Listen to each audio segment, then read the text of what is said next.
ನಮಸ್ಕಾರ ವೀಕ್ಷಕರೇ, ನಿಮಗೊಂದು ಸಿಹಿ ಸುದ್ದಿ. ಸಾಲ ಮನ್ನಾದ ಬಗ್ಗೆ ಬಿಗ್ ಅಪ್ಡೇಟ್ ಒಂದು ಬಂದಿದೆ.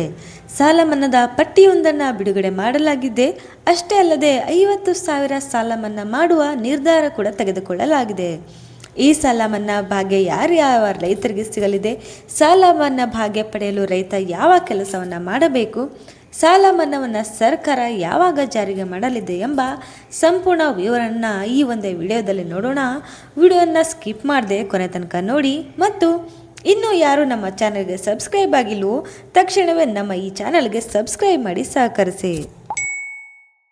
ಮುಂಗಾರು ಮಳೆ ಇಲ್ಲದೆ ಬರಗಾಲದಿಂದ ತತ್ತರಿಸುವ ನಮ್ಮ ರೈತ ಸಮುದಾಯಕ್ಕೆ ಈ ವರ್ಷ ಏನಾದರೂ ಸಹಾಯ ಆಗುವಂಥ ಸುದ್ದಿ ಅಂದರೆ ಅದು ಕೇವಲ ಸಾಲ ಮನ್ನಾ ವಿಷಯ ಮಾತ್ರ.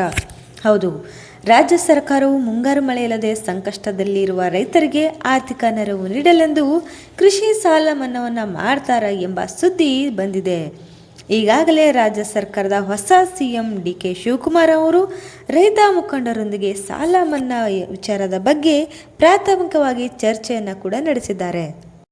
ಮುಂಬರುವ ಸಚಿವ ಸಂಪುಟದ ಸಭೆಯಲ್ಲಿ ಸಾಲ ಮನ್ನಾದ ಬಗ್ಗೆ ಅಧಿಕೃತವಾಗಿ ನಿರ್ಧಾರ ತೆಗೆದುಕೊಳ್ಳುವ ನಿರೀಕ್ಷೆ ಕೂಡ ಇದೆ.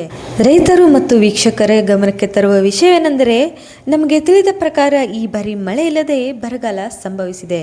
ಆದ್ದರಿಂದ ರಾಜ್ಯ ಸರ್ಕಾರದ ಮುಂದಿರುವ ಬೇಡಿಕೆಗಳೆಂದರೆ ರೈತರಿಗೆ ಅಲ್ಪ ಸಮಾಧಾನವಾದರೂ ಆಗಲಿ ಅಂತ ಕನಿಷ್ಠ ಅಂದರೂ 30,000 ಬೆಳೆ ಹಾನಿಯನ್ನು ಕೊಡಲೇಬೇಕು. ಅಷ್ಟೇ ಅಲ್ಲ, 1 ಲಕ್ಷಕ್ಕೂ ಅಧಿಕ ಬೆಳೆ ಸಾಲ ಮಾಡಿದ ರೈತನ ಮೇಲಿನ ಹೊರೆಯನ್ನು ಇಳಿಸೋಕೆ ಸರ್ಕಾರ 50,000 ಸಾಲವನ್ನು ಮನ್ನಾವನ್ನು ಮಾಡುವಂತೆ ಒತ್ತಾಯಿಸಲಾಗಿದೆ. ಇಲ್ಲಿ ಗಮನಿಸಬೇಕಾದ ವಿಷಯ, ಸಣ್ಣ ಮತ್ತು ಅತಿ ಸಣ್ಣ ರೈತರಿಗೆ ಮಾತ್ರ ಸಾಲವನ್ನು ಸಿಗುವ ಸಂಭವ ಕೂಡ ಇದೆ. ಕಳೆದ ವರ್ಷ ರೈತನಿಗೆ ಹೆಚ್ಚಿನ ಮಳೆಯಿಂದ ಹಾನಿಯಾಗಿ ಸಂಕಷ್ಟಕ್ಕೆ ಸಿಲುಕಿದ್ದ. ಆದರೆ ಈ ವರ್ಷ ಮಳೆ ಇಲ್ಲದೆ ಬರಗಾಲದಿಂದ ಸಂಕಷ್ಟಕ್ಕೆ ಸಿಲುಕಿದ್ದಾನೆ. ನಮ್ಮ ನಾಡಿನ ರೈತರ ಪರಿಸ್ಥಿತಿ ಹೇಗಿದೆಯಪ್ಪ ಅಂದರೆ, ಒಂದು ವೇಳೆ ರೈತ ಏನಾದರೂ ಬಿತ್ತನೆಯನ್ನು ಮಾಡಿದರೆ ಜಮೀನಿನಲ್ಲಿ ಮಳೆ ಇಲ್ಲದೆ, ನೀರು ಕೂಡ ಇಲ್ಲದೆ ಬೆಳೆ ನಾಶವಾಗ್ತಾ ಇದೆ. ಇನ್ನೊಂದೆಡೆ ಏನಾದರೂ ಬಿತ್ತುವ ಯೋಜನೆಯನ್ನು ಇಟ್ಟುಕೊಂಡಿದ್ರು ಕೂಡ ಮಳೆ ಇಲ್ಲದೆ ಬಿತ್ತನೆಯೂ ಕೂಡ ಮಾಡೋಕ್ಕಾಗದೆ ಸಂಕಷ್ಟದಲ್ಲಿದ್ದಾನೆ. ರೈತನ ಬೆಳೆ ಸಾಲ ಅಸಲು ಬಡ್ಡಿ ಅಂತ ಹೆಚ್ಚಾಗ್ತಿದೆಯೇ ಹೊರತು ಯಾವುದೇ ಬೆಳೆ ಇಲ್ಲದೆ ಖುಷಿಯನ್ನು ಪಡೆಯುವಂತಿಲ್ಲ. ಹಾಗಾಗಿ ರಾಜ್ಯದ ರೈತ ಸಂಘಟನೆಗಳು ಸಾಲ ಮನ್ನಾ ಮಾಡಲೇಬೇಕೆಂದು ಒತ್ತಾಯ ಪ್ರತಿಭಟನೆಗಳನ್ನು ಮಾಡ್ತಾ ಇದ್ದಾರೆ. ಹೌದು, ರಾಜ್ಯಾದ್ಯಂತ ರೈತ ಸಂಘಟನೆಗಳು ಸಾಲ ಮನ್ನಾಕ್ಕಾಗಿ ತೀವ್ರ ಒತ್ತಡವನ್ನು ಹೇರ್ತಾ ಇವೆ. ಇಲ್ಲಿ ಇನ್ನೊಂದು ಗಮನಿಸಬೇಕಾದ ಮಾಹಿತಿ ಅಂದರೆ, ರಾಜ್ಯ ಸರ್ಕಾರದ ಮೇಲಿನ ಆರ್ಥಿಕ ಹೊರೆ ಏನು ಕಡಿಮೆ ಇಲ್ಲ. ಅಷ್ಟೇ ಅಲ್ಲದೆ ಸಂಪೂರ್ಣ ಸಾಲ ಮನ್ನಾ ರಾಜ್ಯ ಸರ್ಕಾರ ಮಾಡುತ್ತಿದೆಯೋ ಇಲ್ಲವೋ ಎಂಬ ಸಂಶಯದಿಂದ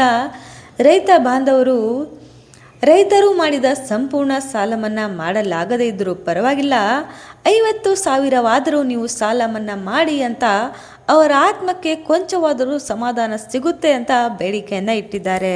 ಒಬ್ಬ ರೈತ ತನ್ನ ಸದ್ಯದ ಪರಿಸ್ಥಿತಿಯನ್ನು ನಿಭಾಯಿಸಲು 30,000 ಬೆಳೆ ಪರಿಹಾರವನ್ನು ಹಾಕಿ ಸಹಕರಿಸಿ ಮತ್ತು 50,000 ಸಾಲ ಮನ್ನಾ ಮಾಡಿ ಎಂದು ರೈತರು ಆಗ್ರಹಿಸಿದ್ದಾರೆ. ಸಾಲ ಮನ್ನಾ ಮಾಡುವ ವಿಷಯವನ್ನು ನೋಡಬೇಕಾದ್ರೆ ಸಾಲ ಮನ್ನಾ ಭಾಗ್ಯ ಎಲ್ಲರಿಗೂ ಸಿಗುವಂತಿಲ್ಲ. ಇದು ಕೇವಲ ಸಣ್ಣ ಮತ್ತು ಅತಿ ಸಣ್ಣ ರೈತರಿಗೆ ಮಾತ್ರ ಸಿಗುವ ಸಾಧ್ಯತೆ ಇದೆ. 1-2 ಎಕರೆ ಅಥವಾ 1-5 ಎಕರೆ ಜಮೀನಿರುವ ರೈತರಿಗೆ ಮಾತ್ರ ಸಾಲ ಮನ್ನಾ ಸಿಗಬಹುದಾಗಿದೆ. ಹಾಗಾಗಿ ವೀಕ್ಷಕರ ಗಮನಕ್ಕೆ ತರುವ ವಿಷಯ ಏನೆಂದರೆ, ಒಂದು ವೇಳೆ ಸಾಲ ಮನ್ನಾ ಅಥವಾ ಬೆಳೆ ಪರಿಹಾರ ಮಾಡಲು ಸರ್ಕಾರ ಮುಂದಾದಾಗ ನೀವು ನಿಮ್ಮ ದಾಖಲೆಗಳನ್ನು ಸರಿ ಮಾಡಲು ಒದ್ದಾಡಬೇಡಿ. ನೀವಾಗಿಯೇ ಗ್ರಾಮ 1 ಅಥವಾ ಕರ್ನಾಟಕ 1ಗೆ ಭೇಟಿ ನೀಡಿ ಪಹಣಿ, ಆಧಾರ್ ಮತ್ತು ಬ್ಯಾಂಕ್ ಖಾತೆಗಳಿಗೆ ಆಧಾರ್ ಲಿಂಕ್ ಆಗಿದೆ ಇಲ್ವಾ ಅಂತ ಒಂದ್ಸತಿ ಚೆಕ್ ಮಾಡಿ. ಆಮೇಲೆ ದುಡ್ಡು ಬರುವ ಸಮಯದಲ್ಲಿ ಸಂಕಷ್ಟ ಆಗೋದಿಲ್ಲ. ಒಬ್ಬ ರೈತ ಮಳೆ ಇಲ್ಲದೆ ಅನುಭವಿಸುತ್ತಿರುವ ಸಂಕಷ್ಟ ಯಾರಿಗೂ ಬೇಡ. ರಾಜ್ಯ ಸರ್ಕಾರದ ಮುಂದಿನ ಆರ್ಥಿಕ ನೆರವು ಏನು ಅಂತ ಕಾದು ನೋಡೋಣ. ಮತ್ತೊಂದು ವಿಶೇಷ ಮಾಹಿತಿಯೊಂದಿಗೆ ಸಿಗ್ತೀನಿ. ನಮಸ್ತೆ.